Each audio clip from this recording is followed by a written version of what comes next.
ಎತ್ತಿ ಬಿಟ್ಟ ಅಂದ್ರೆ 1.5 ಟನ್ ಬಾಸ್ ರೆಡ್ಡೆಲ್ ಬಳ ಬಲ ಎದೆಲಿದೆ ದಮ್ ಬಾಸ್ ಕಸ್ ಕಸ್ ಕಸ್ ಕಸ್ ಕಾಪಟೆ ಬ್ಯಾಡಾಸ್ ಕಾಪುಟಿಸಿ ಹೋಗುತ್ತೆ ತನ್ನದು ಮ್ಯಾಡ್ ಮ್ಯಾಕ್ಸ್ ಮ್ಯಾಕ್ಸೆ ಮ್ಯಾಕ್ಸಿಮಮ್ ಮಾಸ್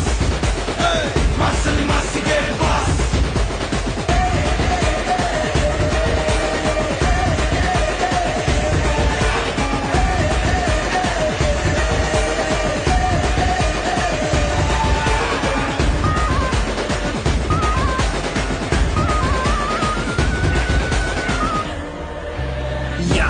ತಿರುಗ ಮುರುಗ ಇವನ ಹತ್ರ ಬರ್ತೀರಾ ರಕ್ತ ಕುಡಿಯಲು ಕಾಯ್ತಲಿರುವ ಬಲಿಯಾಗೆ ಸಾಯ್ತೀರಾ ಕೈಕಟ್ಟಿ ನಿಲ್ಬೇಕು ಸುಮ್ನೆ ಇರ್ಬೇಕು ಮುಳೆ ಮುರಿವ ನೋಡಿಕೋ ಯಾರಿಗೂ ಬಗ್ಗದ ಗೂಳಿ ಇವನು ಸುಮ್ಮನೆ ಜಾರಿಕೋ ಭಯ ಭೀತಿ ಗೊತ್ತೇ ಇಲ್ಲ ಯಾರೇ ಬಂದ್ರು ಬಿಂದಾಸ್ ಗುಂಡರ ಹಿತ ಮುಗ್ಗರು ಹೋದೇನೆ ಟೈಮ್ ಪಾಸ್ ಕಸ್ ಕಸ್